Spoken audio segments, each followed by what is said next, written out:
All right. Very good. Okay, so a little introduction. Anyone who might be watching this video later, we're going to be doing, we're still doing our two stories. James Joyce story from Dubliners, and then a story from the complete works of Elizabeth Bowen. Today, the Dubliners story, which we'll do first, is Grace. And then we'll follow that up with Elizabeth Bowen's story called, I Believe, A Day in the Dark. That's it. And I guess we're ready to go.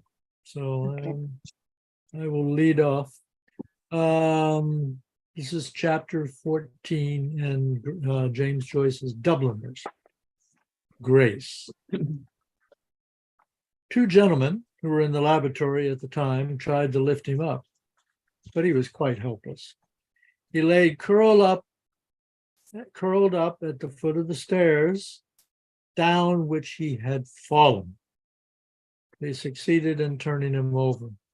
His hat had rolled a few yards away, and his clothes were smeared with the filth and ooze of the floor in which he had lain, face downwards. His eyes were closed, and he breathed with a grunting noise. A thin stream of blood trickled from the corner of his mouth. These two gentlemen and one of the curates carried him up the stairs and laid him down again on the floor of the bar.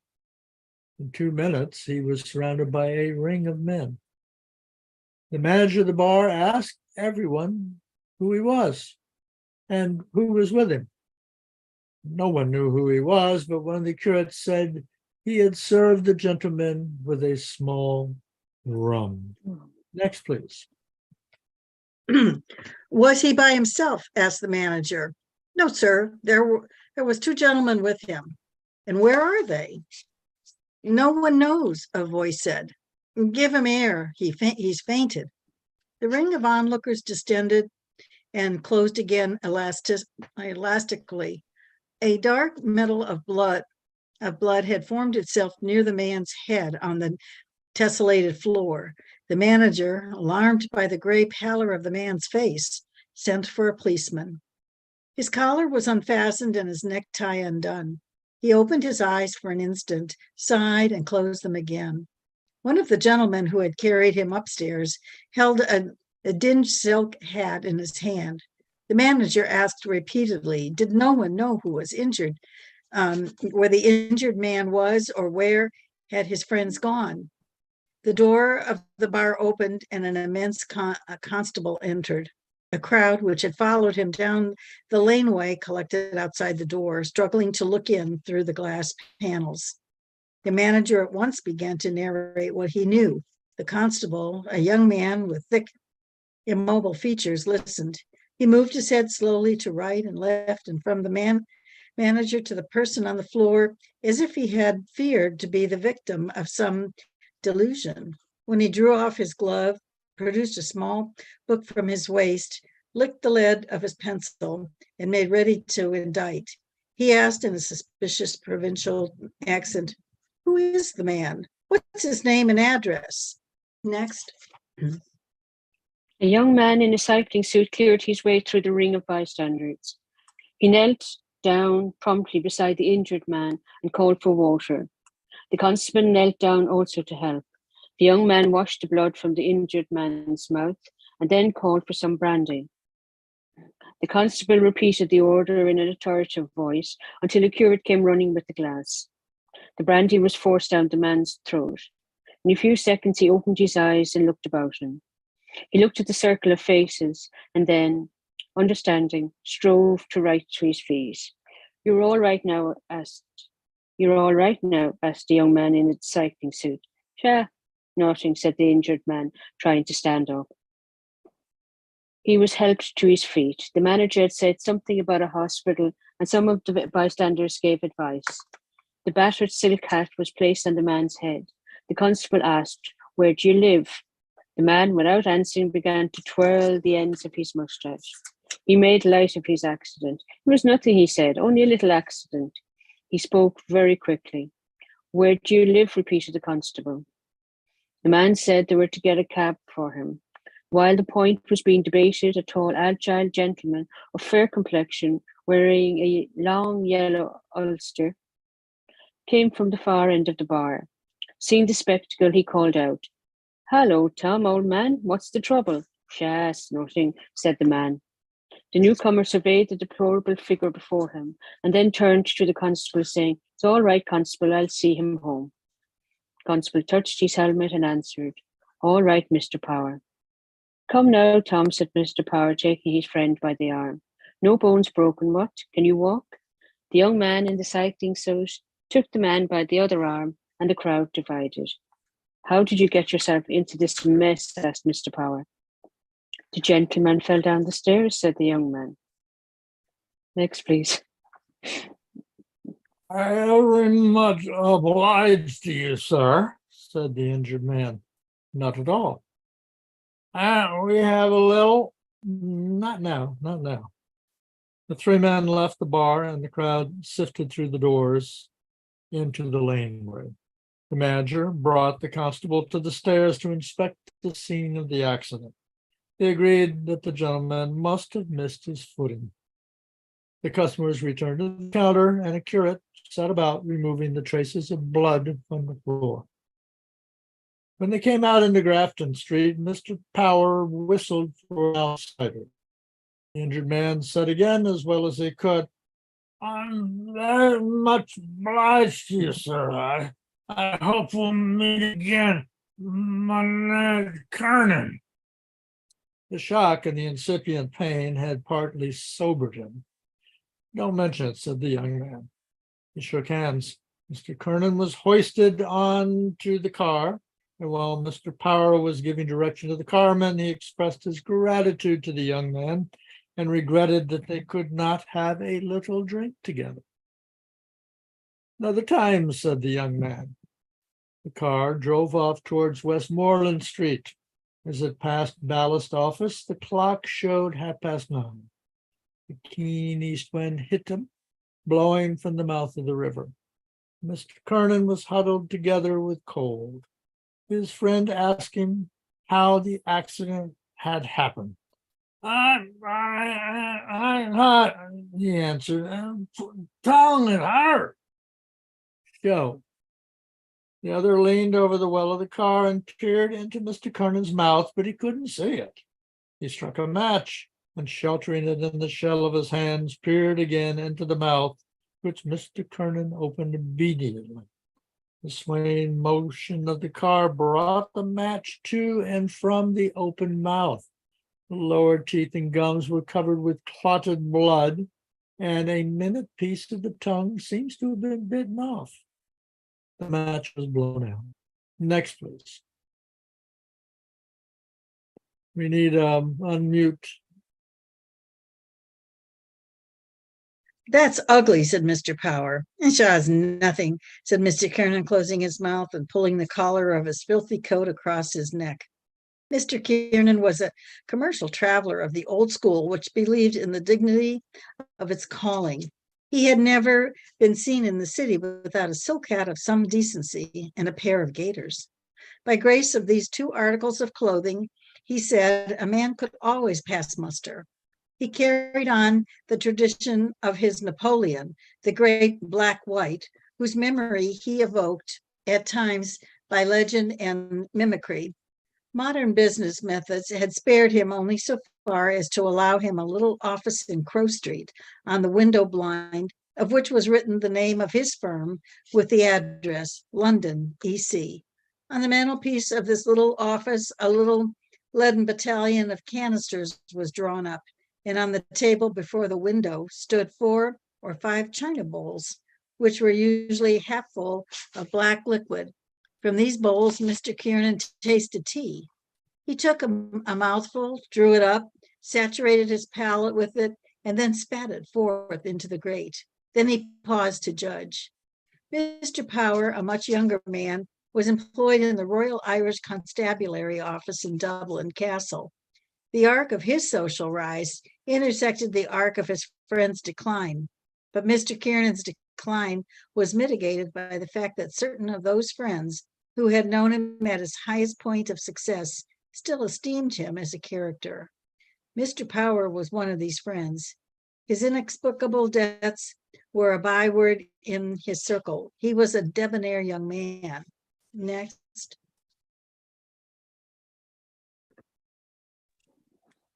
The car halted before a small house on the Glasnevin Road, and Mr. Kiernan was helped into the house. His wife put him to bed while Mr. Power sat downstairs in the kitchen, asking the children where they went to school and what books they were in. The children, 2 girls and a boy, conscious of their father's helplessness and of their mother's absence, began some horseplay with him. He was surprised at their manners and at their accents, and his brow grew thoughtful. After a while, Mrs. Kiernan entered the kitchen, exclaiming, "Such a sight! Oh, he'll do for himself one day, and that's the holy alls of it. He's been drinking since Friday." Mr. Power was careful to explain to her that he was not responsible, that he'd come on the scene by the merest accident. Mrs. Kiernan, remembering Mr. Power's good offices during domestic quarrels, as well as many small but opportune loans, said, "Oh, you needn't tell me that, Mr. Power. I know you're a friend of his, not like some of the others he does be with. They're all right so long as he has money in his pocket to keep him out from his wife and family. Nice friends. Who was he with tonight, I'd like to know?" Mr. Power shook his head but said nothing. "I'm so sorry," she continued, "that I have nothing in the house to offer you. But if you wait a minute, I'll send round to Fogarty's at the corner." Mr. Power stood up. "We were waiting for him to come home with the money. He never seems to think he has a home at all." "Oh, now, Mrs. Kiernan," said Mr. Power, "we'll make him turn over a new leaf. I'll talk to Martin. He's the man. We'll come here one of these nights and talk it over." She saw him to the door. The carman was stamping up and down the footpath and swinging his arms to warm himself. "It's very kind of you to bring him home," she said. "Not at all," said Mr. Power.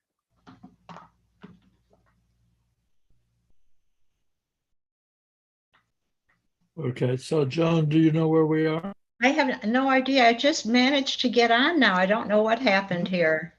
Okay. Where- Well, we're in the middle of Grace in Okay. Dublin. Well, go on without me and then I'll catch up later. Okay, let's see. I was going to say there's a place where there's a break in the the first break in the text, Joan.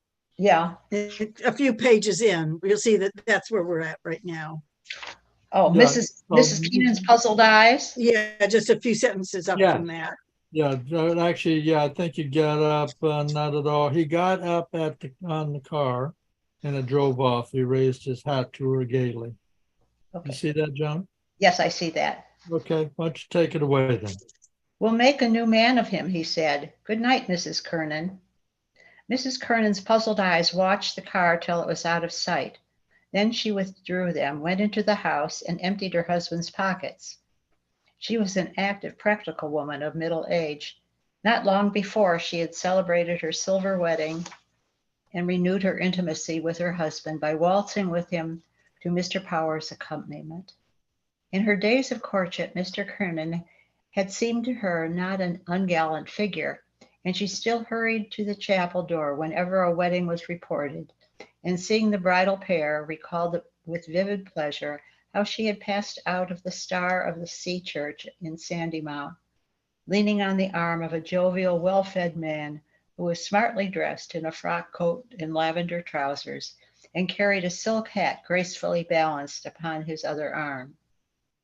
After 3 weeks, she had found a wife's life irksome, and later on, when she was beginning to find it unbearable, she had become a mother. The part of mother presented to her no insuperable difficulties. For 25 years, she had kept house shrewdly for her husband. Her 2 eldest sons were launched. One was in a draper's shop in Glasgow, and the other was a clerk to a tea merchant in Belfast. They were good sons, wrote regularly, and sometimes sent home money. The other children were still in school. Next, please.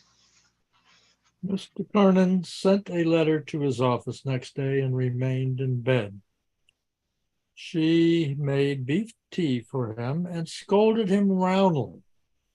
She accepted his frequent intemperance as part of the climate, healed him dutifully whenever he was sick, and always tried to make him eat a breakfast.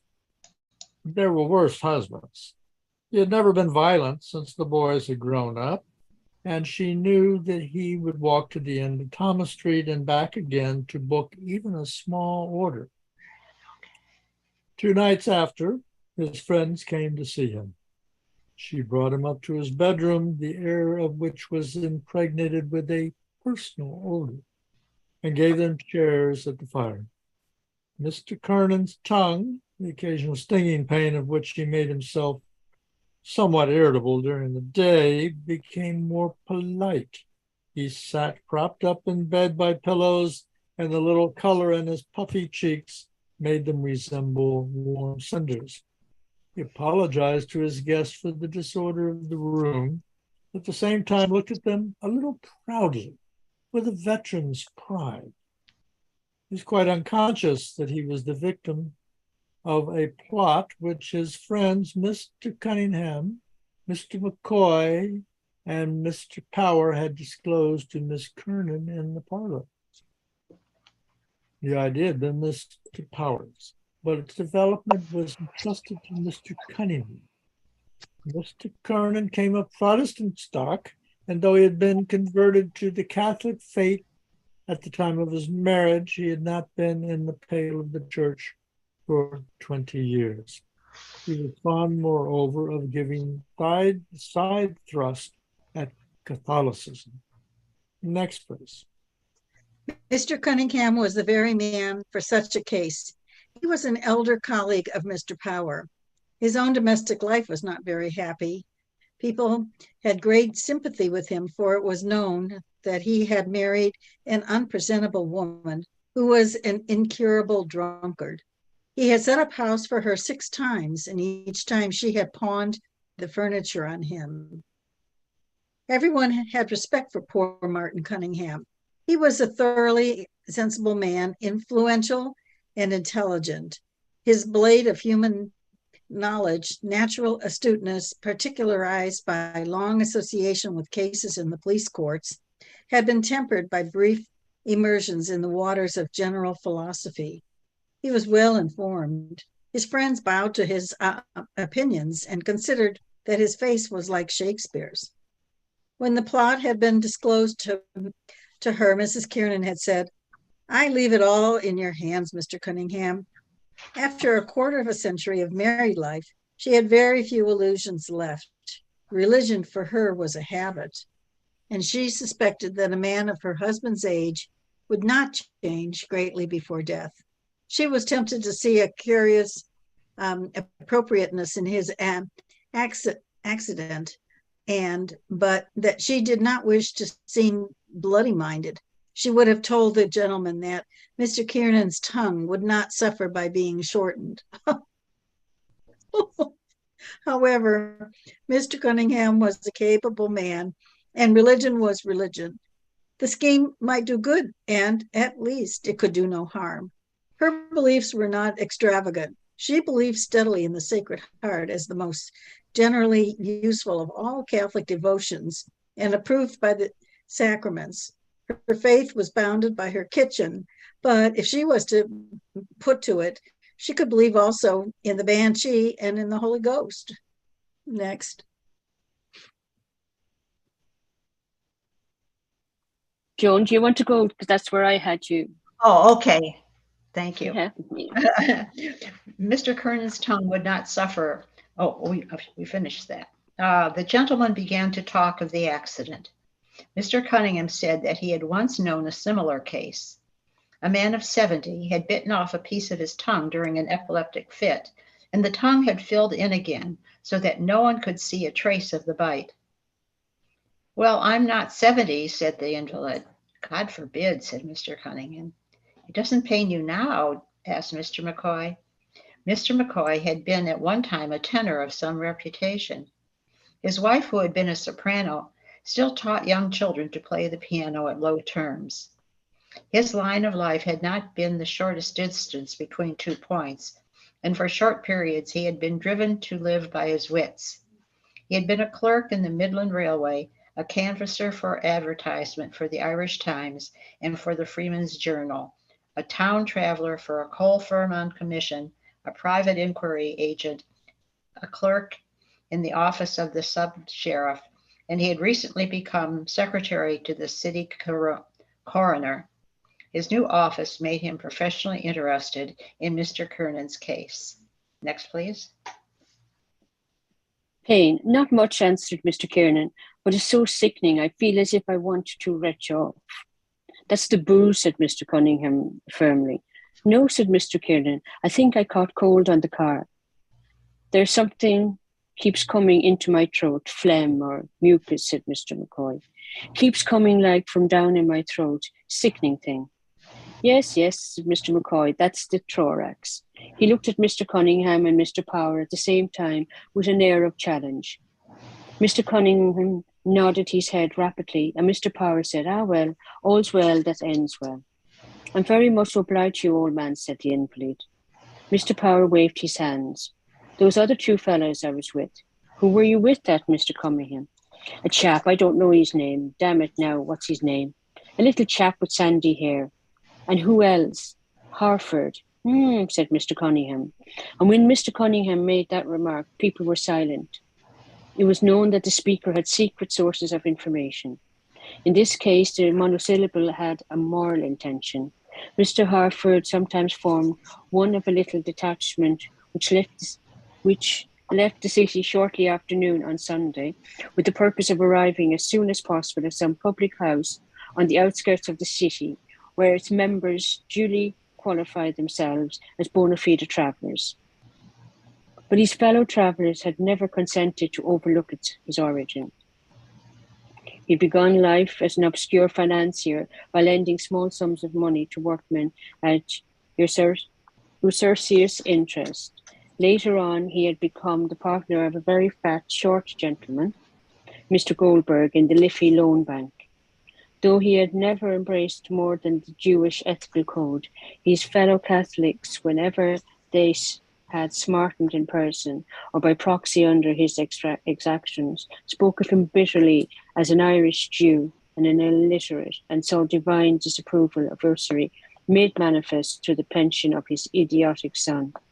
At other times, they remembered his good points. Next, please. "I wonder where he did go to," said Mr. Kernan. He wished the details of the incident remained vague. He wished his friends to think it had been some mistake, that Mr. Harford and he had missed each other. His friends, who knew quite well Mr. Harford's manners in drinking, were silent. Mr. Powers said again, "All's well that ends well." Mr. Kernan changed the subject at once. "That was a decent young chap, that medical fellow," he said. "Only for him." "Oh, only for him," said Mr. Powers. "It might have been a case of 7 days without an option of a fine." Yes, said Mr. Kernan, trying to remember. I remember now, there was a policeman, decent young fellow, he seemed. How did it happen at all?" "It happened that you were pellutered, Tom," said Mr. Cunningham gravely. "True, said Mr. Kernan equally gravely. "I suppose you squared the constable, Jack?" said Mr. McCoy. Mr. Power did not relish the use of his Christian name. He was not straight-laced, but he could not forget that Mr. McCoy had recently made a crusade in search of valises and portmanteaus to enable Mrs. McCoy to fulfill imaginary engagements in the country. More than he resented the fact that he had been victimized. He resented such low playing of the game. Answer the question, therefore, as if Mr. Kernan had asked it.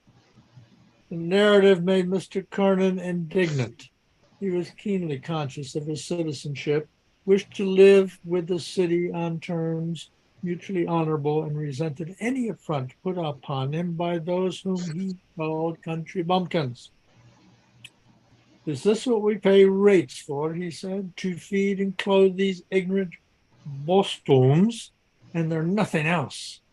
Mr. Cunningham laughed. He was a castle official only during office hours. Next. How could they be anything else, Tom, he said. He assumed a thick provincial accent and said in a tone of command, 65, catch your cabbage. Everyone laughed. Mr. McCoy, who wanted to enter the conversation by any door, pretended that he had never heard the story. Mr. Cunningham said, it is supposed, they say, to take place in the depot where they get these thundering big country fellows, Amadons, to drill. The sergeant makes them stand in a row against the wall and held up their plates. He illustrates the story by grotesque gestures. At dinner, then he has a bloody big bowl of cabbage before him on the table and a bloody big spoon like a shovel. He takes up a wad of cabbage on the spoon and pegs it across the room, and the poor devils have to try and catch it on their plates. 65, catch your cabbage. Everyone laughed again, but Mr. Kiernan was somewhat indignant still. He talked of writing a letter to the papers. Those yahoos coming up here, he said, think they can boss the people. I needn't tell you, Martin, what kind of men they are. Mr. Cunningham gave a qualified assent. It's like everything else in this world, he said. You get some bad ones and you get some good ones. Oh, yes, you get some good ones, I admit, said Mr. Kiernan, satisfied. It's better to have nothing to say to them, said Mr. McCoy. That's my opinion. Mrs. Kiernan entered the room and, placing a tray on the table, said, help yourself, gentlemen.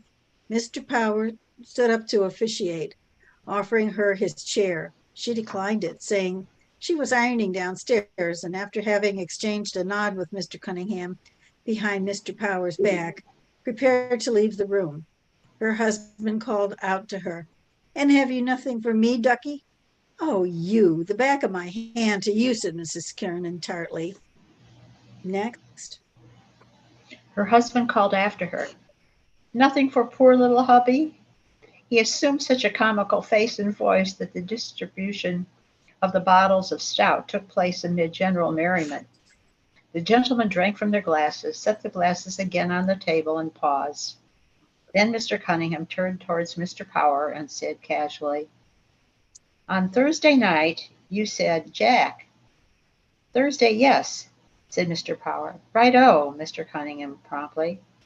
We can meet at Macaulay's, said Mr. McCoy. That'll be the most convenient place. But we mustn't be late, said Mr. Power earnestly, because it is sure to be crammed to the doors.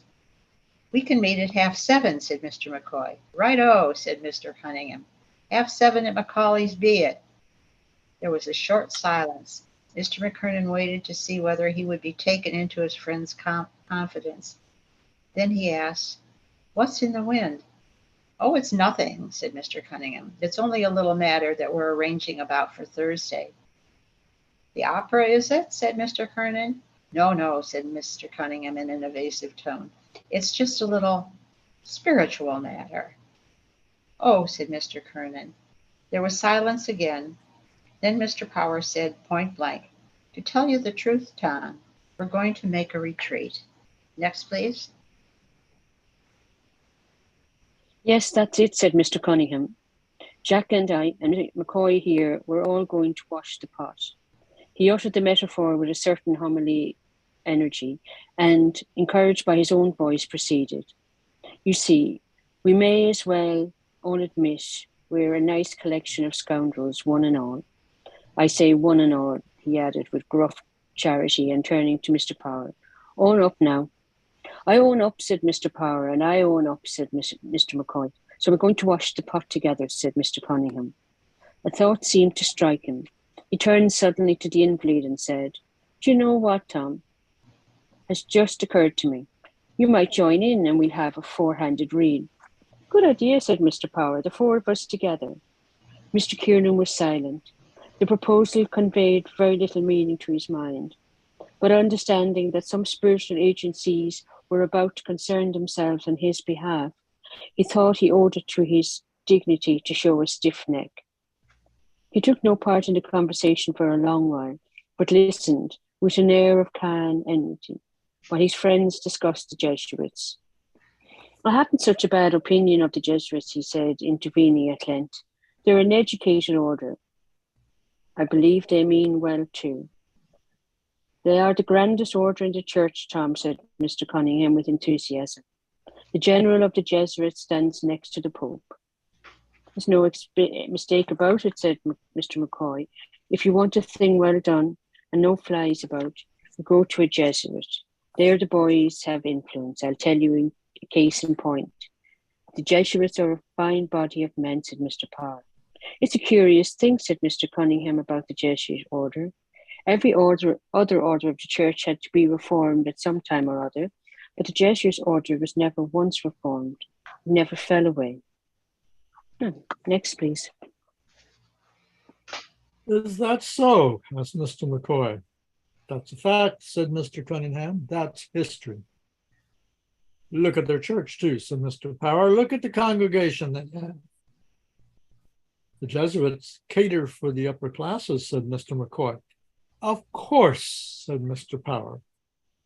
Yes, said Mr. Kernan. That's why I have a feeling for them. It's some of those secular priests, ignorant, bumptious. They're all good men, said Mr. Cunningham, each in his own way. The Irish priesthood is honored all the world over. Oh, yes, said Mr. Power. Not like some of those other priesthoods on the continent, said Mr. McCoy, unworthy of the name. Perhaps you're right, said Mr. Kernan, relenting. Of course I'm right, said Mr. Cunningham. I haven't been in the world all this time and seen most sides of it without being a judge of character. The gentleman drank again, one following another's example. Mr. Kernan seemed to be weighing something in his mind. He was impressed. He had a high opinion of Mr. Cunningham as a judge of character and as a reader of faces.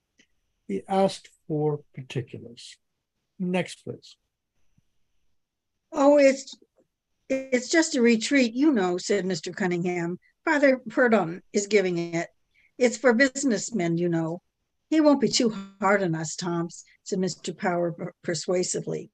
Father Purdon, said the invalid. Oh, you must know him, Tom, said Mr. Cunningham stoutly. Fine, jolly fellow. He's a man of the world like ourselves. Ah, yes, I think I know him. Rather red-faced, tall. That's the man. And tell me, Martin, is he a good preacher? It's not exactly a sermon, you know. It's just a kind of friendly talk, you know, in a common sense way. Mr. Kernan deliberated. Mr. McCoy said, Father Tom Burke, that was the boy. Oh, Father Tom Burke, said Mr. Cunningham, that was a born orator. Did you ever hear him, Tom? Did I ever hear him? Said the invalid, nettled. Rather, I heard him, and yet they say he wasn't much of a theologian, said Mr. Cunningham. Is that so? Said Mr. McCoy. Oh, of course, nothing wrong, you know. Only sometimes they say he didn't preach what was quite orthodox. Ah, he was a splendid man, said Mr. McCoy. I heard him once, Mr. Kernan continued. I forget the subject of his discourse now. Crofton and I were in the back of the pit, you know, the body, said Mr. Cunningham. Yes, in the back near the door. I forget now what. Oh, yes, it was on the Pope, the late Pope. I remember it well, upon my word. It was magnificent, the style of the oratory and his voice. God, hadn't he a voice? The prisoner of the Vatican, he called him. I remember Crofton saying to me when we came out. But he's an Orangeman, Crofton, isn't he? Said Mr. Power. Next. Of course he is, said Mr. Kernan, and a damn decent Orangeman too. We went into Butler's in Moore Street. Faith, I was genuinely moved to tell you the God's truth, and I remember well his very words. Kernan, he said, we worship at different altars, he said. but our beliefs are our belief is the same. Struck me as very well put. That's a good deal in that, said Mr. Power. There used to always be crowds of Protestants in the chapel when Father Tom was preaching. There's not much difference between us, said Mr. McCoy. We both believe he hesitated a moment, in the Redeemer, only they don't believe in the Pope and in the Mother of God. But of course, said Mr. Cunningham quietly and effectively, our religion is the religion, the old original faith. Not a doubt of it, said Mr. Kiernan warmly. Mrs. Kernan came to the door of the bedroom and announced, here's a visitor for you. Who is it? Mr. Fogarty. Oh, come in, come in. A pale oval face came forward into the light. The arch of its fair trailing mustache was repeated in the fair eyebrows looped above pleasantly astonished eyes. Mr. Fogarty was a modest grocer. He had failed in business in a licensed house in the city because his financial condition had constrained him to tie himself to second-class distillers and brewers. He had opened a small shop on Glasnevin Road, where he flattered himself his manners would ingratiate him with the housewives of the district.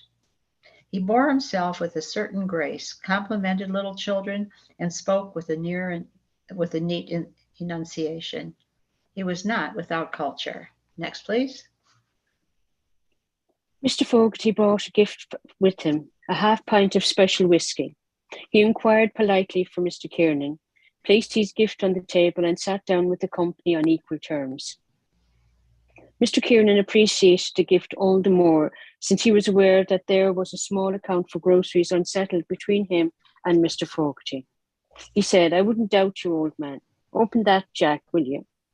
Mr. Power again officiated. Glasses were rinsed and 5 small measures of whisky were poured out. This new influence enlivened the conversation. Mr. Fogarty, sitting in a small area of the chair, was specially interested. Pope Leo XIII, said Mr. Cunningham, was one of the lights of the age. His great idea, was the union of the Latin and the Greek churches. That was the aim of his life. I often heard he was one of the most intellectual men in Europe, said Mr. Power. I mean, apart from his being Pope. So he was, said Mr. Cunningham, if not the most so. His motto, as Pope, was lux upon lux, light upon light. No, said Mr. Fogarty eagerly. I think you're wrong there. It was lux in tenebris, I think, light in darkness. Oh, yes, said Mr. McCoy, tenebris. Allow him, said Mr. Cunningham positively. It was lux upon lux. And Pius IX, his predecessor's motto was crux upon crux, that is, cross upon cross, to show the difference between their two pontificates. The inference was allowed. Mr. Cunningham continued. Pope Leo, was a great scholar and a poet. He had a strong face, said Mr. Kiernan. Yes, said Mr. Cunningham, he wrote Latin poetry. Is that so, said Mr. Fogarty.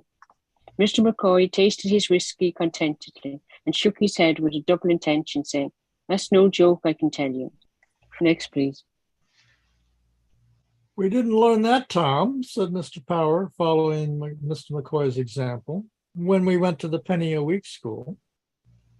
There was many a good man went to the penny a week school with a sod of turf under his oxter, said Mr. Kernan sententiously. The old system was the best. Plain, honest education, none of your modern trumpery. Quite so, said Mr. Powers. No superfluities, said Mr. Fogarty. He enunciated the word and then drank gravely. I remember reading, said Mr. Cunningham, that one of Pope Leo's poems was on the invention of the photograph. In Latin, of course. On the photograph? Exclaimed Mr. Kernan. Yes, Mr. Cunningham, said Mr. Cunningham. He also drank from his glass. Well, said Mr. McCoy, isn't the photograph wonderful when you come to think of it? Of course, said Mr. Power. Great minds can see things. As the poet says, great minds are very near to madness, said Mr. Fogarty. Mr. Kernan seemed to be troubled in mind. He made an effort to recall the Protestant theology on some thorny points, and in the end addressed Mr. Cunningham. Tell me, Martin, weren't some of the popes, of course, not your present man or his predecessor, but some of the old popes, not exactly, up to the knocker? Next, please. There was a silence. Mr. Cunningham said, "Oh, of course, there were some bad lots, but the astonishing thing is this, not one of them, not the biggest drunkard, not the most out and out ruffian, not one of them ever preached ex cathedra, a word of false doctrine. Now, isn't that an astonishing thing?" "That is," said Mr. Kiernan. "Yes, because when a pope speaks ex cathedra," Mr. Fogarty explained, "he is infallible." "Yes," said Mr. Cunningham. "Oh, I know about the infallibility of the Pope. I remember I was younger then, or was it that?" Mr. Fogarty interrupted. He took up the bottle and helped the others to a little more. Mr. McCoy, seeing that there was not enough to go around, pleaded that he had not finished his first measure. The others accepted under protest. The light music of whiskey falling into glasses made an agreeable interlude. "What's that you were saying, Tom?" asked Mr. McCoy. "Papal infallibility," said Mr. Cunningham. "That was the greatest scene in the whole history of the church." "How was that, Martin?" asked Mr. Powers. Mr. Cunningham held up two thick fingers. "In the Sacred College, of cardinals and archbishops and bishops, there were two men who held out against it while the others were all for it. The whole conclave, except these two, was unanimous. No, they wouldn't have it." "Ha," said Mr. McCoy. "And they were a German cardinal by the name of Dowling. Dowling was no German, and that's a sure five," said Mr. Power, laughing. "Well, this great German cardinal, whatever his name was one, and the other was a John McHale." "What?" said Mr. Kiernan. "Is it John of Tuam?" "Are you sure of that now?" asked Mr. Fogarty dubiously. I thought it was some Italian or American." "John of Tuam," repeated Mr. Cunningham, "was the man." He drank, and the other gentlemen followed his lead. Then he resumed. "There they were at it, all the cardinals and bishops and archbishops from all the ends of the earth, and these two fighting dog and devil until at last the Pope himself stood up and declared infallibility a dogma of the church, ex cathedra. On the very moment, John McHale, who had been arguing against it, stood up and shouted out with the voice of a lion, 'Credo!'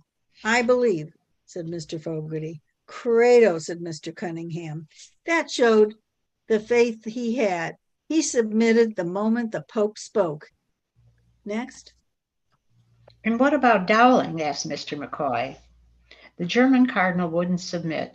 He left the church." Mr. Cunningham's words had built up the vast image of the church in the minds of his hearers. His deep, raucous voice had thrilled them as it uttered the word of belief and submission. When Mrs. Kernan came into the room drying her hands, she came into a solemn company. She did not disturb the silence, but leaned over the rail at the foot of the bed. "I once saw John McHale," said Mr. Kiernan, "and I'll never forget it as long as I live." He turned toward his wife to be confirmed. "I often told you that." Mrs. Kernan nodded. It was the unveiling of Sir John Gray's statue. Edmund Dwyer Gray was speaking, blathering away, and here was this old fellow, crabbed-looking old chap, looking at him from under his bushy eyebrows. Mr. Kiernan knitted his eyebrows, and lowering his head like an angry bull, glared at his wife. "God!" he exclaimed, resuming his natural face, "I never saw such an eye in a man's head. It was as much as to say, 'I have you properly taped, my lad.' He had an eye like a hawk." "None of the Grays was any good," said Mr. Power. There was a pause again. Mr. Power turned to Mrs. Kiernan and said with abrupt joviality, "Well, Mrs. Kernan, we're going to make your man here a good, holy, pious, and God-fearing Roman Catholic." He swept his arm round the company inclusively. We're all going to make a retreat together and confess our sins. And God knows we want it badly. I don't mind, said Mr. Kiernan, smiling a little nervously. Mrs. Kernan thought it would be wiser to conceal her satisfaction, so she said, I pity the poor priest that has to listen to your tale. Mr. Kiernan's expression changed. If he doesn't like it, he said bluntly, he can do the other thing. I'll just tell him my little tale of woe. I'm not such a bad fellow. Mr. Cunningham intervened promptly. Next, please. We'll all renounce the devil, he said together, not forgetting his words and prompts. Get behind me, Satan, said Mr. Fogarty, laughing and looking at the others. Mr. Powers said nothing. He felt completely outgeneraled, but a pleased expression flickered across his face. All we have to do, said Mr. Cunningham, is to stand up with lighted candles in our hands and renew our baptismal vows. Oh, don't forget the candle, Tom, said Mr. McCoy, whatever you do. What? Said Mr. Kiernan. Must I have a candle? Oh, yes, said Mr. Cunningham. No, damn it all, said Mr. Kiernan sensibly. I draw the line there. I'll do the job right enough. I'll do the retreat business and confession and all that business, but no candles. No, damn it all, I bar the candles. He shook his head with farcical gravity. Listen to that, said his wife. I bar the candles, said Mr. Kiernan, conscious of having created an effect on his audience and continuing to shake his head to and fro. I bar the magic lantern business, and everybody laughed heartily. That's a nice Catholic for you, said his wife. No candles, repeated Mr. Kiernan abruptly. That's off. The transept of the Jesuit church in Gardiner Street was almost full, and still at every moment gentlemen entered from the side door and, directed by the lay brother, walked on tiptoe along the aisles until they found seating accommodation. The gentlemen were all well dressed and orderly. The light of the lamps in the church fell upon an assembly of black clothes and white collars, relieved here and there by tweeds on dark mottled pillars of green marble and on luxurious canvases. The gentlemen sat in the benches, having hitched their trousers slightly above their knees and laid their hats in security. They sat well back and gazed formally at the distant speck of red light which was suspended before the high altar. Next, please. One of the benches near the pulpit sat Mr. Cunningham and Mr. Kernan. In the bench behind sat Mr. McCoy alone, and in the bench behind him sat Mr. Power and Mr. Fogarty. Mr. McCoy had tried unsuccessfully to find a place in the bench with the others, and when the party had settled down in the form of a quincunx, he had tried unsuccessfully to make comic remarks. As these had not been well received, he had desisted. Even he was sensible of the decorous atmosphere, and even he began to respond to the religious stimulus. In a whisper, Mr. Cunningham drew Mr. Kernan's attention to Mr. Harford, the moneylender, who sat some distance off, and to Mr. Fanning, the registration agent and mayor maker of the city, who was sitting immediately under the pulpit beside one of the newly elected councilors of the ward. To the right sat old Michael Grimes, the owner of the 3 pawnbrokers' shops, and Dan Hogan's nephew, who was up for the job in the town clerk's office. Further in front sat Mr. Hendrick, the chief reporter of the Freeman's Journal, and poor O'Carroll, an old friend of Mr. Kernan's, who had been at one time a considerable commercial figure. Gradually, as he recognized familiar faces, Mr. Kernan began to feel more at home. His hat, which had been rehabilitated by his wife, rested upon his knees. Once or twice he pulled down his cuffs with one hand while he held the brim of his hat lightly but firmly with the other hand. Next, please. A powerful looking figure, the upper part of which was draped with the white surplice, was observed to be struggling up into the pulpit. Simultaneously, the congregation, unsettled, produced handkerchiefs and knelt upon them with care. Mr. Kiernan followed the general example. The priest figure now stood upright in the pulpit, 2/3 of its bulk crowned by a massive red face appearing above the balustrade. Father Purdon knelt down, turned towards the red speck of light, and covering his face with his hands, prayed. After an interval, he uncovered his face and rose. The congregation rose also and settled again on its benches. Mr. Kiernan restored his hat to its original position on his knee and presented an attentive face to the preacher. The preacher turned back each wide sleeve of his surplice with an elaborate large gesture and slowly surveyed the array of faces. And then he said, "For the children of this world are wiser in their generation than the children of light. Wherefore, make unto yourselves friends out of the mammon of iniquity, so that when you die, they may receive you into everlasting dwellings." Next. Father Purdom developed the text with resonant assurance. It was one of the most difficult texts in all of the scriptures. He said to interpret properly. It was a text which might seem to the casual observer at variance with the lofty morality elsewhere preached by Jesus Christ. But he told his hearers the text had seemed to him specially adapted for the guidance of those whose lot it was to lead the life of the world, and who yet wished to lead that life not in the matter of worldlings. It was a text for businessmen and professional men.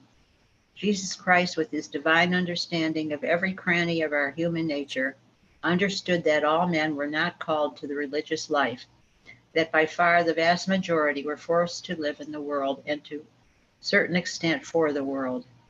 And in this sentence, he designed to give them a word of counsel, setting before them as exemplars in the religious life those very worshippers of mammon, who were all men, the least solicitous in matters religious. Next, please.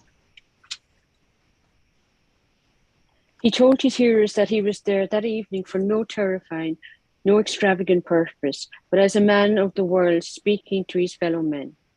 He came to speak to businessmen, and he would speak to them in a businesslike way. If he might use the metaphor, he said, he was their spiritual accountant, and he wished each and every one of his hearers to open his books, the books of his spiritual life, and see if they tallied accurately with conscience. Jesus Christ was not a hard taskmaster. He understood our little failings, understood the weaknesses of our poor fallen nature, understood the temptations of this life. We might have had, and all had, from time to time, our temptations. We all had our failings. But one thing only, he said, he would ask of his hearers, and that was to be straight and manly with God. If their accounts tallied in every point to say, well, I have verified my accounts, I find all well. But if, as might happen, there were some discrepancies, to admit truth, to be frank and say like a man, well, I have looked into my accounts, I find this wrong and this wrong. But with God's grace, I will rectify this and this. I will set right my accounts. Oh, very nice. It's great where all the people from Ulysses is in it. Yes, yes. Yeah. And it really gives us a good background into each and every one of them. Yes. You know, it's great. Mhm. Yeah, It's great. yeah. It has more conversation in it than any other story we've read. Mm. It's really good. And I think it was really Joyce in his attempt to show us all the various people that made up the population of Dublin did very well with it. Yeah. Mm-hmm. Yeah, and then the other thing is the drinking. Like, so he's picked up so drunk the wife puts him to bed. The guys come in and she's giving them things to drink. And Here, then yeah. Fogarty, comes in with With his whiskey. gift of Mhm. whiskey, and Kiernan's always asking for his share, and Yeah. Unbelievable. it's unbelievable. It's like it's not over, even if you've fallen down the stairs, and he's trying to pretend that he's a Mr. Somebody with his hat and his gaiters. Yeah. Mhm. Um, And I think I need to read this probably 2 or 3 more times, but it seems to me that Joyce really kind of slips. He not only introduces the whiskey and the beer, Stout. Mm. the stout is into the story, but I feel that the conversation is affected by the stout and the whiskey. Mhm, That they Yeah. get a little loopy mhm. You would during think the so. conversation. Well, they're not confronting alcoholism. They're trying to do this spiritual retreat. It's almost like you can have your cake and eat it too. You can have your drink because we're not going to talk about it, but you're going to have the foundations of Catholic religion. Because he's from the north. He's actually Protestant to begin with. Yeah. Yeah. He would have changed. You would have had to at that time change. You'd have to be a Mhm. Catholic. To be married. Mm. Mhm. Yep. They Yep. were all, they said that they would all be forgiven. After all men have failings. Mhm. Yeah. And then that last sentence, the title of the story is Grace, and then the last Yeah. sentence is, but with God's grace, I will rectify this and this. I will set right my accounts. So it's like, if he goes along with the program, God will help him, and he will be okay. Oh, and the But- next he would have to settle his accounts all over again. Yeah. Mm-hmm.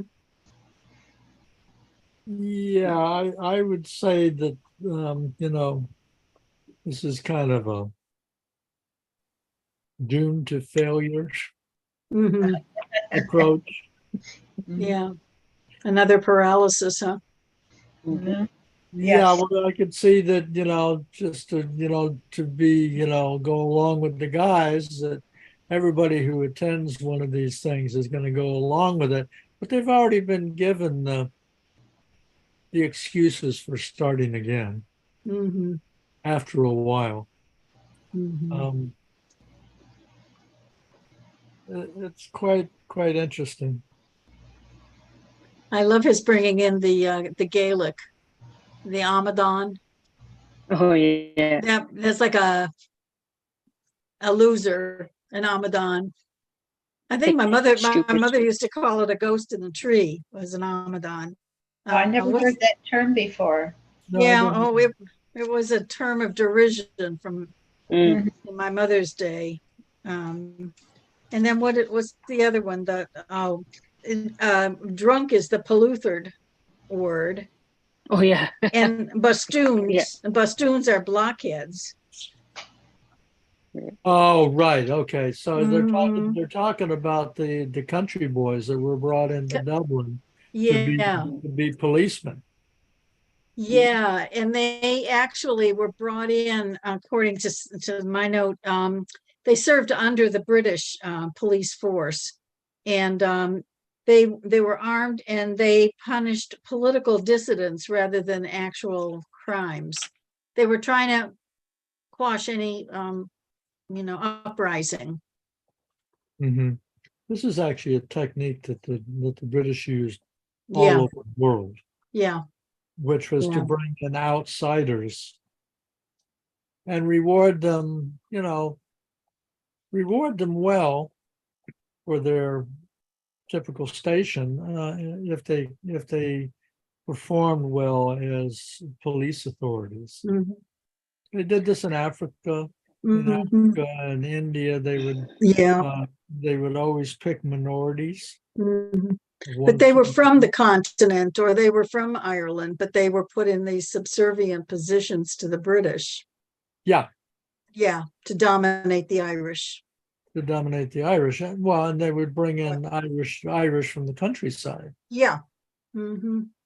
Yeah. And I have a note here that I don't understand. It Okay. says, Gnomon, reminder of a parallelogram after removal of similar parallelogram. No, and yeah, and you have to just admit, I imagine a parallelogram. So Yeah. it's like this and like this, Right. Yeah. and then a corner is taken out, let's say, and is an exact miniature of the larger piece, but there's a hole in the larger piece because the piece has been removed. But how it applies, Yes. I don't know. Yeah, that's what, yeah, I have a drawing of the parallelogram with a piece there, shown where they Uh-huh. went. But it didn't, so how does that apply to anything? Well, I suppose it's a symbol of the breakdown of the larger whole, like the Irish population are reduced with this alcoholism and the influx of the new police recruits to be part of the British constabulary. I think it's a poetic symbolism kind of thing. Hmm. Yeah, I can see that. I like the story. How'd you like the story about the papal infallibility? Oh my, ex cathedra. Credo. Boy, we had to learn that in school. Well, I don't know about- yeah. I think the fun part of it is that the I forget who the Irish guy who was against it, Yeah. that after the Pope spoke, after the Pope just assumed infallibility, he just fell right in line. Online. Hmm. That he held out until the Pope spoke. And there are a couple of other references because the guy that held out is from Tuam, Tuam, and Mhm. that's in Galway. Tuam. Tuam. Okay, and Tuam. that's also where the Magdalene laundry was, where a lot of children died in Tuam. And then, well, the laundries were all over. Yeah, that's what I thought. Yeah, but this was a big one, and it was discovered a couple of decades ago that there was Mhm. 700 children were dead. Quite recently. Hmm. I And don't know. yeah, that's. Oh, and the other one was the name of the priest. What was it? Pardon. That's Oh, the name. Port- That's the name of a street in the red light district in Nighttown of Dublin. Oh, So yeah, that's funny. I know people say, "Oh, you shouldn't do annotations," but how would you know this otherwise? We're not familiar with it. But Yeah. No. Absolutely. Oh, that's hilarious. So do you think Kernan's going to get converted with his retreat? For a few days. Yeah. Till the next drink. Yeah. Exactly. Well, till one of the guys comes over with a half pint of whiskey, Mm. and then it's like, I really shouldn't. Okay, just a little one. Exactly. So does the wife think she's doing her marital duty to support this guy and She's very ironic. The wife enable? is- Is she is an enabler? No, she's a realist. Oh, okay, that's another way to say She's a it. realist. Mhm. She knows this is all Yeah, performance. yeah. And he's gonna, I mean, she has started off with a certain amount of naivety, which fell by the wayside very quickly. What did it say? 3 weeks into the marriage? Yeah. which is I like the line that his tongue has been shortened. Yeah. And she thinks it's a good thing. He doesn't need any more time. Anything. Oh, and then how about the commentary on the Jewish, the codes and the loans and oh yeah, that's Yeah. quite something. You yeah, could, you could resent that, yeah, except that Joyce was not racist. yeah, anti-Semitic. No, no. I think he's just faithfully reporting conversations as they would actually As they happen. were, yeah. You know, he's And not- that's in Ulysses also quite a bit. Mhm. Right. Um, Well, of course, that's the book where I think he kind of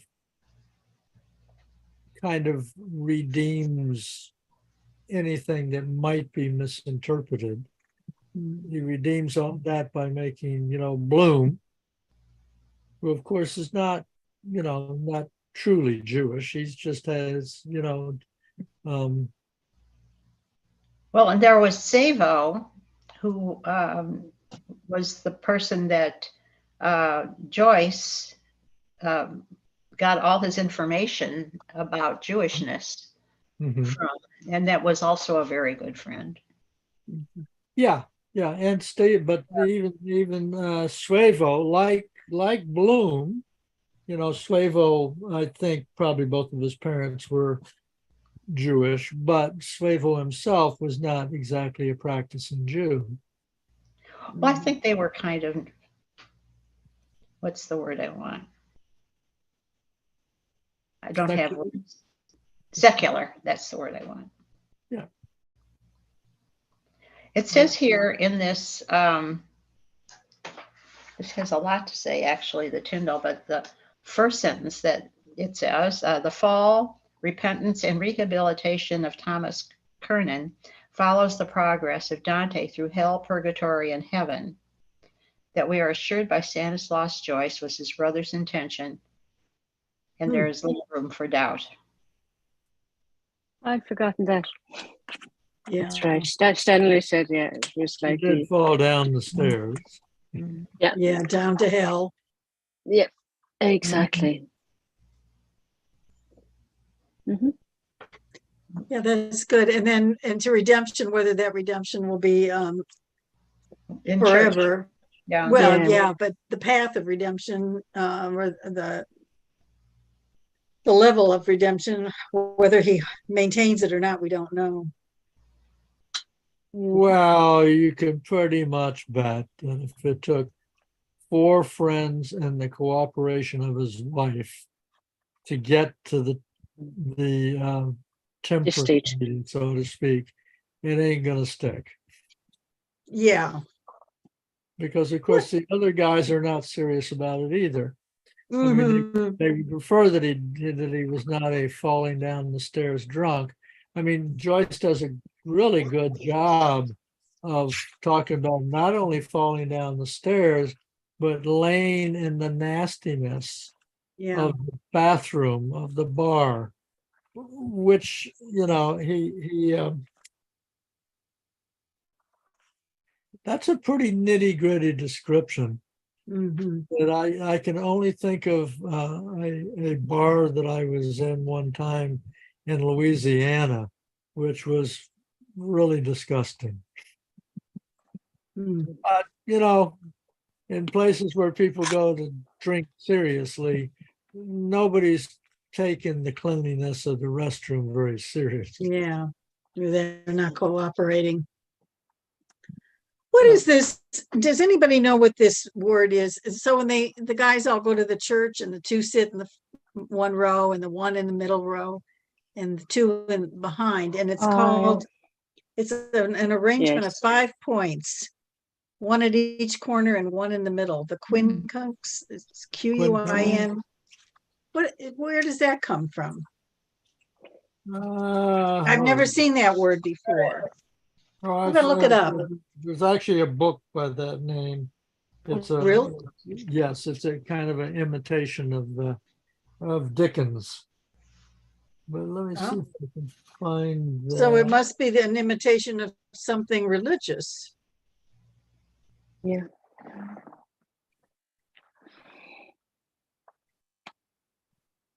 Trying to look it up. Hmm.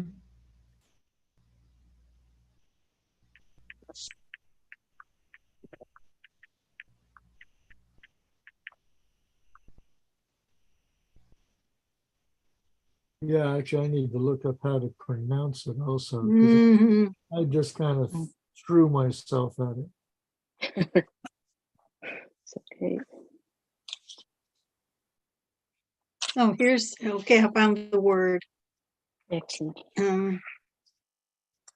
It's an arrangement of 5 objects in a square with one at each corner and one in the middle. Middle. And in botanic terms, it's an arrangement of 5 petaled flowers in which 2 petals are interior, 2 exterior, and 1 is partly interior and partly exterior. Oh. So they're, it could be like they're in the church, they're assembled, they're half there and half thinking about the bar.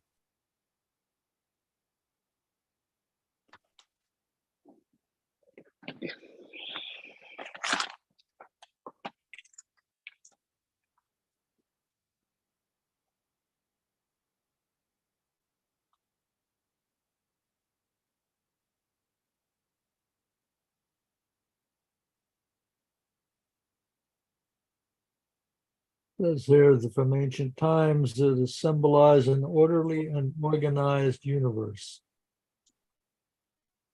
The structure of the quincunx Mhm. reflects stability.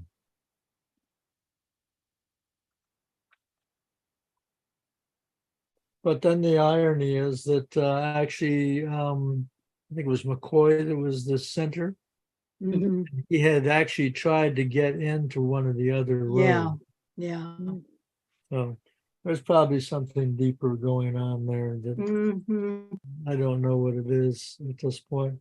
So I'll tell you what, it's 2:16 now. Oh, Are boy. we gonna try to squeeze in another story or? From Bowen? From Bowen, you mean? Yeah. Yeah, A Day in the Dark. But are That we has gonna? just 6 or 7 pages. So do you have time for that? 6, 7, 8, 7, 7.5. I do. Right. Okay, well, let me, Which is that? It's called A Uh, Day in the Dark. It's A the Day in last, it's the last story in the book. Oh, okay. Oh, A Oh. Day in the Dark. It's not a hard story to read, but it does have a lot of resonance of symbolism and nuance and things that aren't said forthright, but you pretty much know what's going on. keep the same Okay. reading order. Yeah. Yeah. Okay, so I'll start the reading A Day in the Dark. Okay. Coming into Moher over the bridge, you may see a terrace of houses by the river. They're to the left of the bridge, below it. Their narrow height and faded air of importance make them seem to mark the approach to some larger town. 6 dwellings unite in one frontage, color-washed apricot years ago. They face north. Their lower sash windows, front steps, and fan-lit open doors are screened by lime trees, making for privacy. There are area railings. Between them and the water runs a road with a parapet, which comes to its end opposite the last house. On the other side of the bridge, picturesquely, rises a ruined castle, more likely to catch the tourist eye. Woods from which the river emerges go back deeply behind the ruin. On clear days, there is a backdrop of Irish Blue Mountains. Otherwise, Moher has little to show. The little place prospers, a market town with a square on a main road. The hotel is ample, cheery, and does business. Moreover, Moher is and has been for ages a milling town. Obsolete stone buildings follow you some way along the river valley, as having passed through Moher, you pursue your road. The flower white modern mills elsewhere hum. Next, please. Round the square, shops and pubs are of many colors. In the main, Moher looks like a chalk drawing, not so the valley with its elusive lights.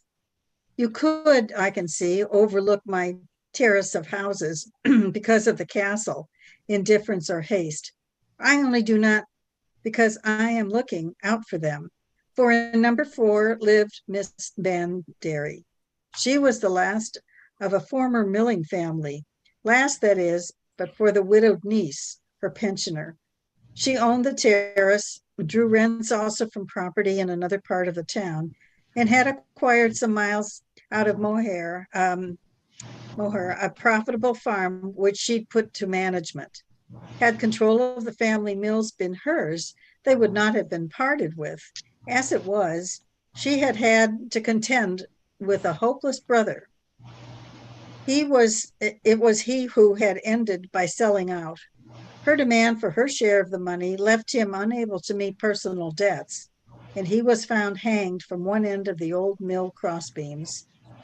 Miss Banbury lived in retirement, the more thought of for being seldom seen. Now and then she would summon a Ford hackney and drive to her farm in it without warning. My uncle, whose land adjoined on hers, had dealings with her in the main friendly, which was how they first fell into talk. She, a formidable reader, took to sending him serious magazines, reviews, pamphlets, and so on, with marked passages on which she would be dying to hear his views. This was her way of harrying him. For my uncle, a winning, versatile, and when necessary, inventive talker, fundamentally hated to tax his brain. He took to evading meetings with her as far as possible. Next. So much I knew when, oh, am I after Anne? Oh, I'm sorry.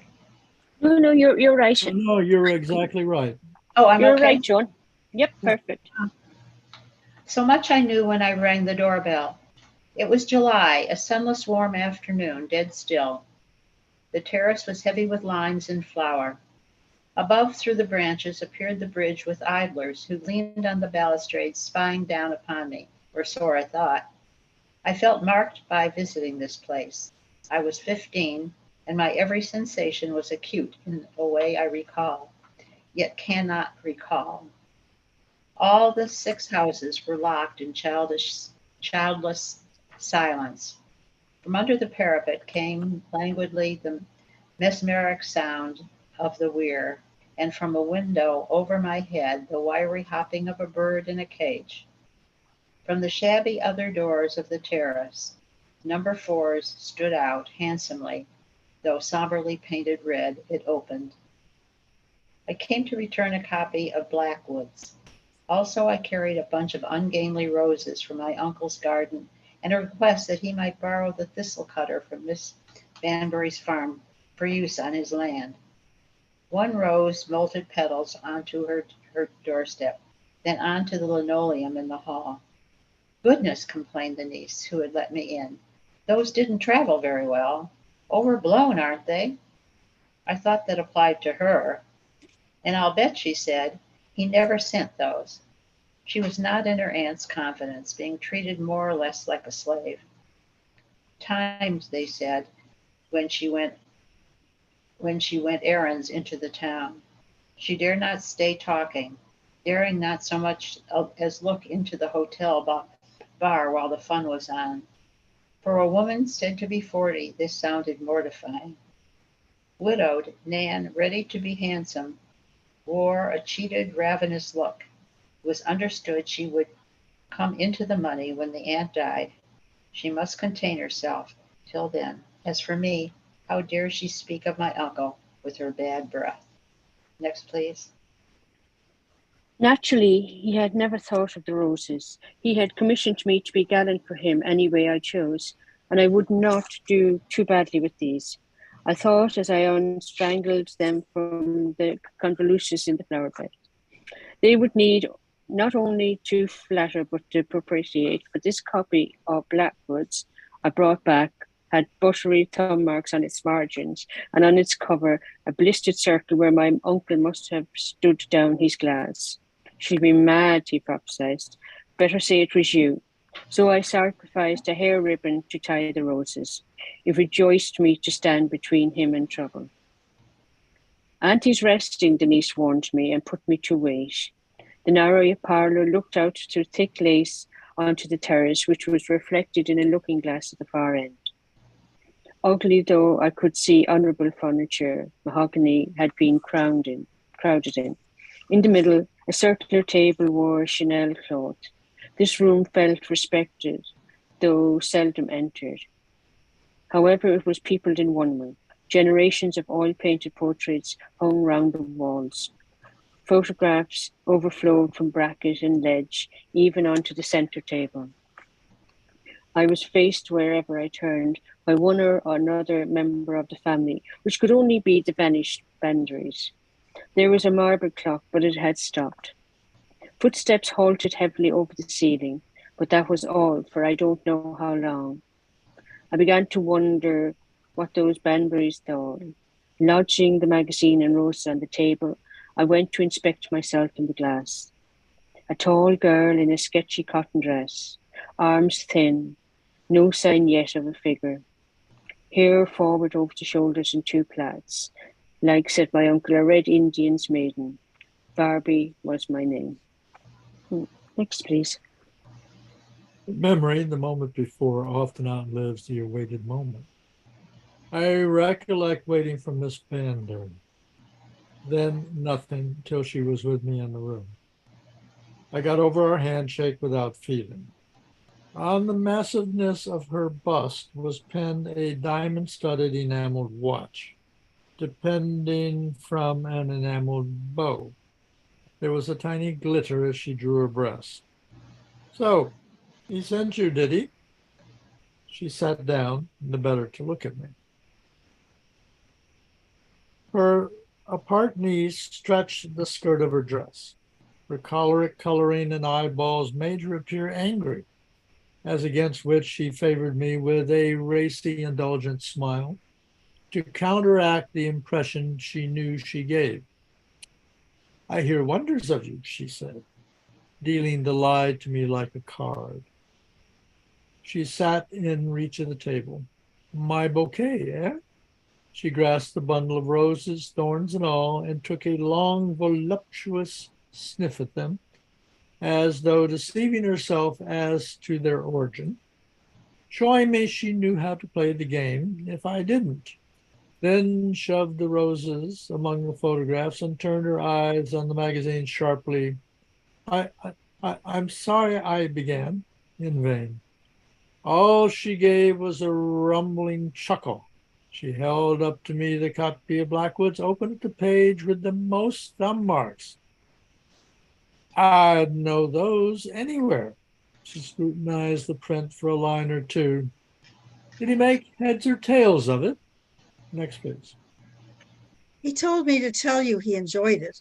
Saw my uncle dallying, stuffing himself with buttered toast, with his best thanks. You're a little echo, she said, not discontentedly. I stared her out. Never mind, she said. He's a handsome fellow. I shifted my feet. She gave me a look. She observed, it's a pity to read at table. He hasn't much other time, Miss Bandary. Still, it's a poor compliment to you. She stung me into remarking, he doesn't often. Oh, I'm sure you're a great companion for him.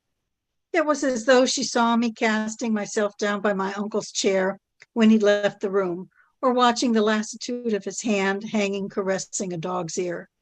With him, I felt the tender bond of sex. 7, 8 weeks with him under his roof, among the copper beeches, from spring to summer, turning from pink to purple. And I was in love with him. Such things happen, I suppose. He was my mother's brother, but I had not known him when I was a child. Of his manhood, I had no warning. Naturally growing into love, I was, like the grass growing into hay on his uncut lawns. There was not a danger till he spoke. He's glad of company now and then, I said, as stupidly as I could. She plucked a petal from her black serge skirt. Well, she said, thank him for the thanks, and you for the nice little pleasure of this visit. Then nothing else? My uncle wants, I began. You don't surprise me, said Miss Banbury. Well, come on out with it. What's it this time? Next. If he could once more borrow the thistle cutter. Once more? And what will he be looking to do next year? Get his own mended? I suppose he'd hardly go to that length. His own, I knew, had been sold for scrap. He was sometimes looking for ready money. I said nothing. Looking to me to keep him out of jail? Law forbids one to suffer the growth of thistles. Time after time, it's the same story, so it happens. I haven't mine cut yet. He'd be glad to lend you his jennet back, he says, to draw the cutter for you. That brute. There'd be nothing for me to cut if it wasn't for what blows in off his dirty land. With the flat of her fingers, she pressed one eyeball, then the other, back into her head. She confessed, all at once, almost plaintively, I don't care to have machinery leave my farm. Very well, I said haughtily, I'll tell him. She leaned back, rubbed her palms on her thighs. Wait. This you may tell my lord. Tell him I'm not sure, but I'll think it over. There might be a favorable answer. There may not. If my lord would like to know which, let him come himself. That's a sweet little dress of yours, she went on, examining me inside it, but it's skimpy. You should do better than hide behind those skirts. I don't know what you mean, Miss Banbury. He'd know. Today my uncle was busy. I'm sure he was. Busy day after day. In my life, I've known only one other man anything like so busy as your uncle. And shall I tell you who that was? My poor brother. Next, please. After all these years, that terrorist-focused dread, I mislike any terrorist facing a river. I suppose I would rather look upon it itself, as I must, whenever I cross that bridge, than be reminded of it by harmless others. True, only one house in it was Miss Banbury's, but the rest belonged to her by complicity. An indelible stain is on that monotony. The extinct pink frontage, the road leading to nothing but those 6 doors, which the lime trees, flower as they may, exist for nothing but to shelter. The monotony of the weir and the hopping bird.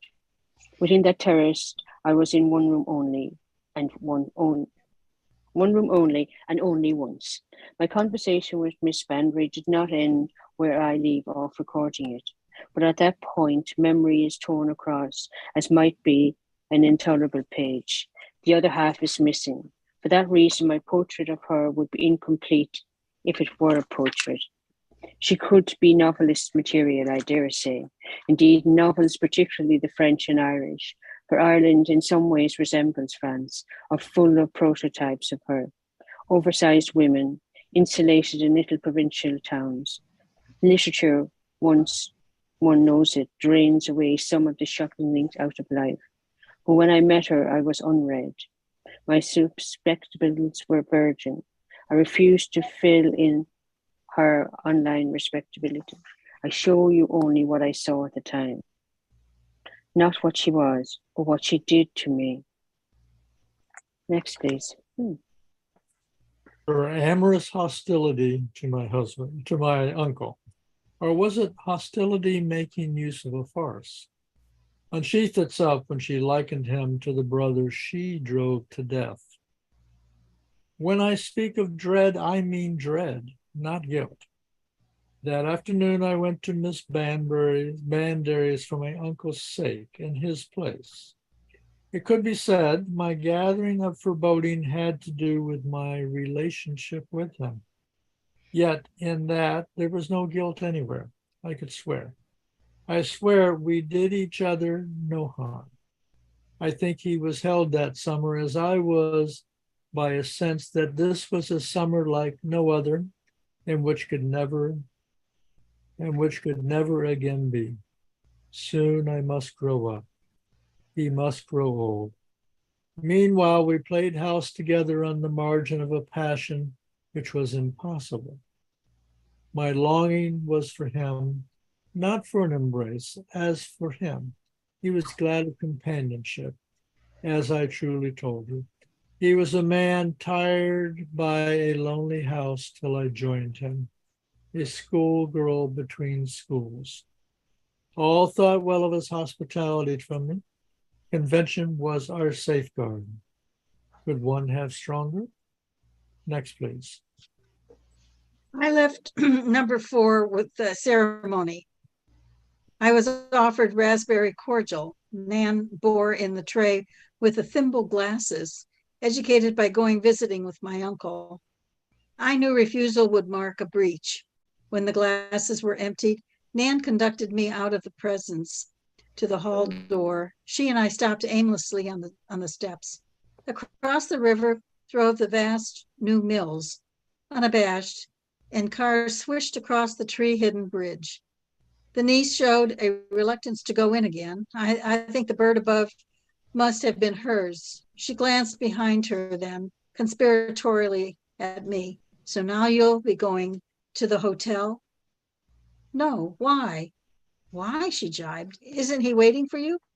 Anyway, that's where he is, in there. The car's outside. I said, but I'm taking the bus home.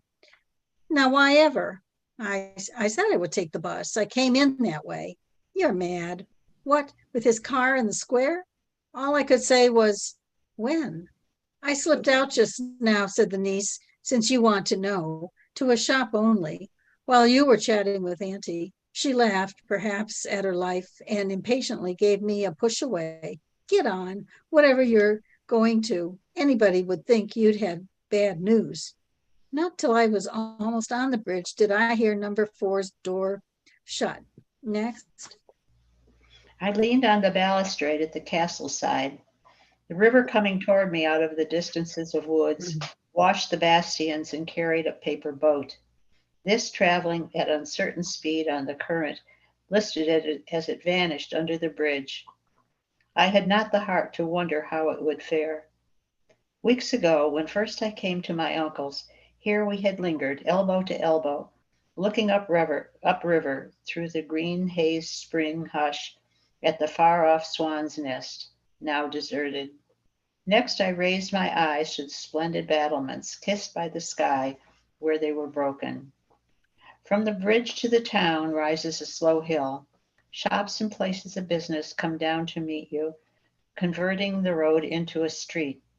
There are lampposts, signboards, yard gates, pasted with layers of bills, and you tread pavement. That day, the approach to Moher, even the crimson valerian on snow walls, was filmed by imponderable white dust, as though the flour bags had been shaken.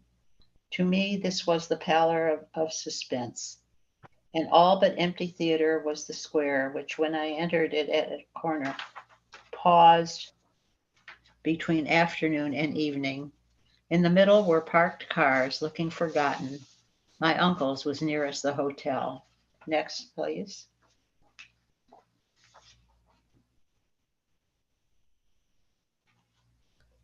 Who's next? The hotel, that's me, yeah. The hotel, glossy with green creeper, accounted for one end of the square. A cream porch, figuring the name in gold, framed the doorway. Though I kept my back to that, I expected any moment to hear a shout as I searched for the independence of my bus. But where that should have waited, I found nothing at this bus end of the square, but a drip of grease and dust and a torn ticket. She's gone out, if that's what you're looking for, said a bystander. So there it went, carrying passengers I am not among, to the scenes of safety and away from every and away from me every hope of solitude. Out of reach was the sappiness of a house empty. Out of reach the windows down to the ground, open upon the purple beeches and lazy hay. The dear weather of those rooms in and out of which flew butterflies, my cushions on the floor, my blue striped tea mug. Out of reach the whole of the lenient meaning of my uncle's house, which most filled it when he was not there. I did not want to be bothered with him, I think. She went out in time today, more's the pity. Down hung my hair in the two weighted ropes as I turned away. Moher Square is oblong. Down its length on the two sides, people started to come to the shop doors in order to look at me in amazement. They knew who I was and where he was. What should I be wanting to catch the bus for? They speculated as though a sandal shacked me. I bent down, spent some time loosening the strap. Then, as though I had never had any other thought, I started in the direction of the hotel. At the same time, my uncle appeared in the porch.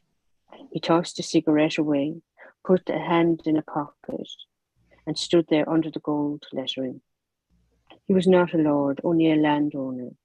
Facing more, he was all courage and colouring. He wore his life like he wore his coat, though now he was finished with the hotel. A light hint of melancholy settled down on him. He was not looking for me until he saw me. We met at his car. He asked, how was she, the old terror? I don't know. She didn't eat you? No, I said, shaking my head. Or send me another magazine? No, not this time, thank God. He opened the car door and touched my elbow, reminding me to get in.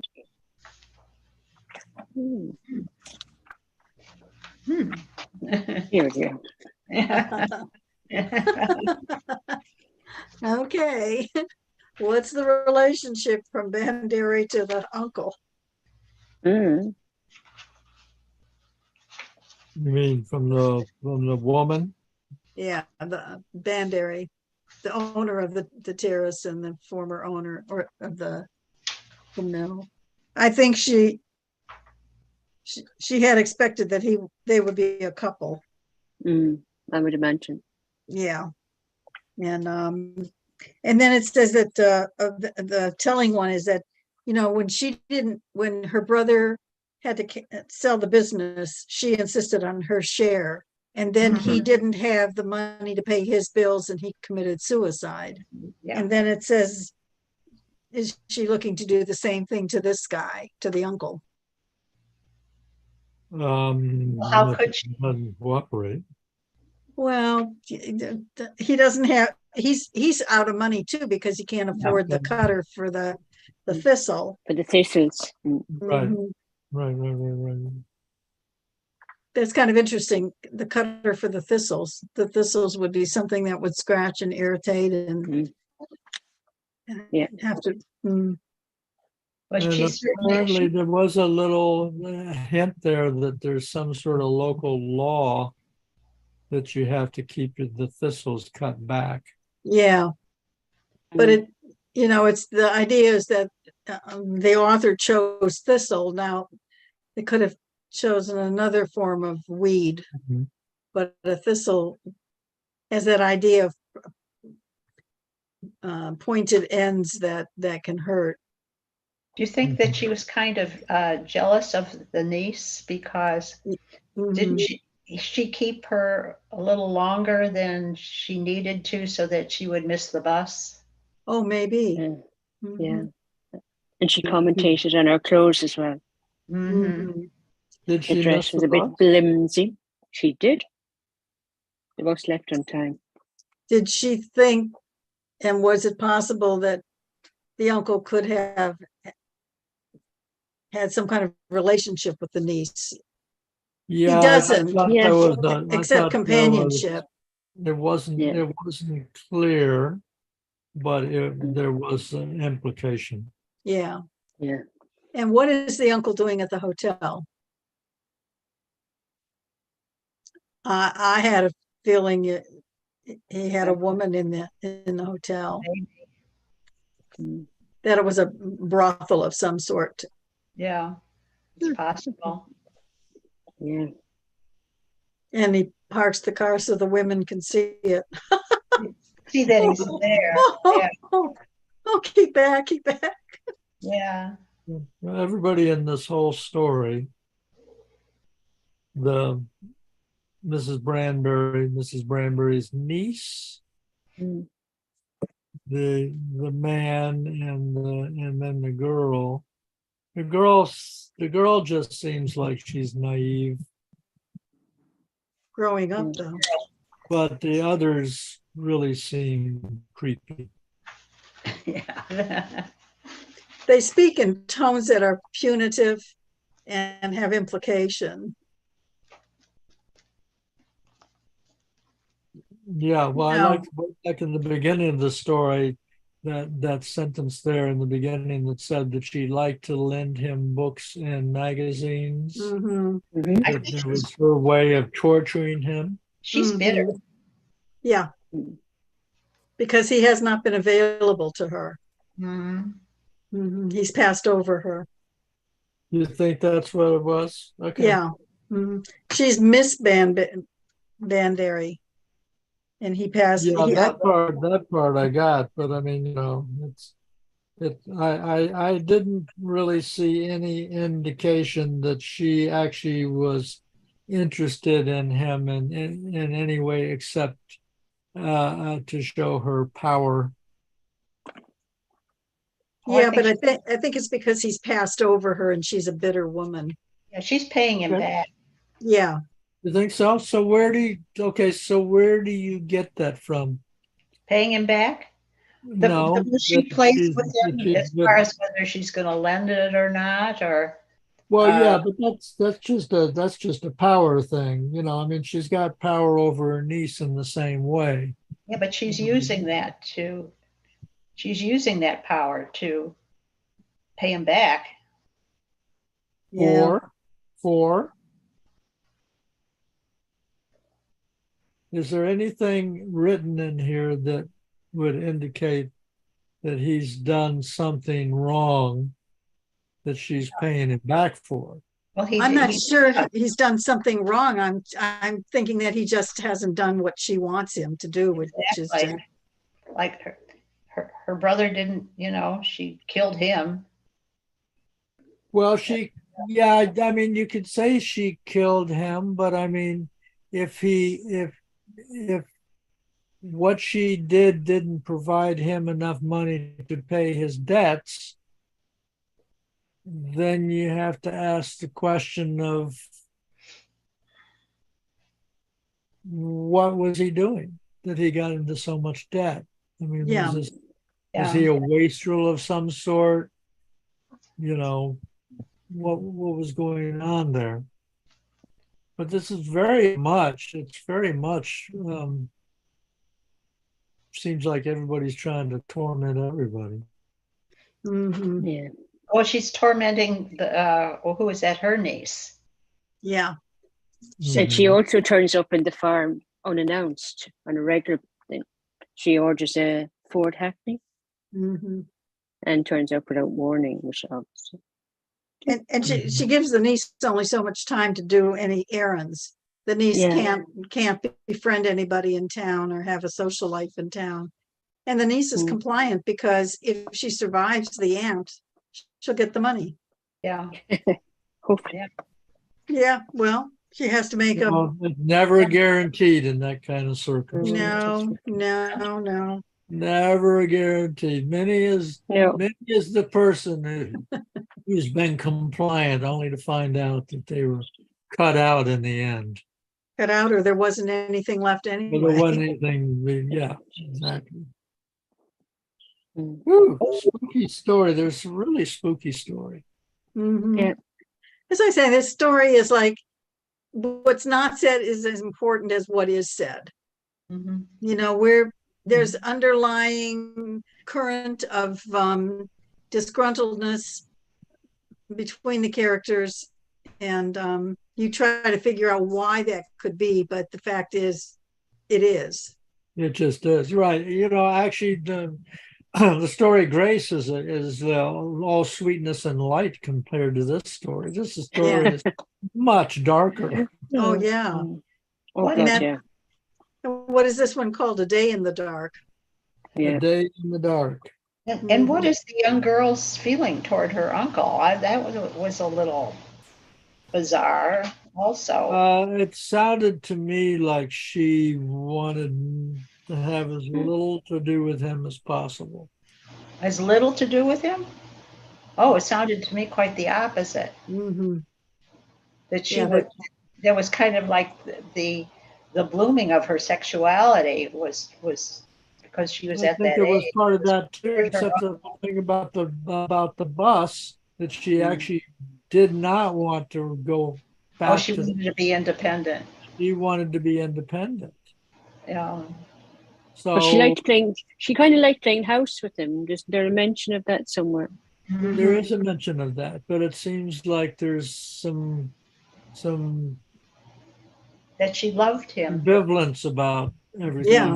also. Yeah. Well, that might have had to do with something that took place in her visit that we haven't unlocked. Well, it is kind of strange that a young girl would be placed in her uncle's care for a summer. You know, you don't know what her background is, Yeah. No. what opportunity he was to provide for her, or what was the meaning of his caretaking for her. There wasn't much she had to do work-wise. Just keep him company. Mhm. And that was just like a summer thing, right? Yeah, Mhm. between school. And she's like pubescent. Yeah. Yes. You know, it sounds like she would be like what we would call maybe in the 8th grade. Mhm. You know, so she's like 13 or Mhm. Oh, I found a line here. When we were wondering whether she liked him or not. Not the niece. Never Yeah. mind. She said he's a handsome fella. Who said that? oh the right Mrs. Brandon. Ben. Yeah. But it's like all of Elizabeth, maybe not all, but many at least, of the Bowen stories that leave you wondering about more than you found out. Yeah. Mm. Yeah. They Mhm. ride the wave without telling you the current underneath, really. There's a lot, yeah, there's a lot. Now, I haven't read any of her novels. Are her novels like this? No, her novels are very good. I recommend them. And they're very Okay. clear. I mean, you Yeah, get they're clear. Okay. In the back of my book, they have a listing of where these stories were published. And this particular story was published in Mademoiselle magazine in Oh. 1957. ah, Hmm. Yeah. ah, Oh.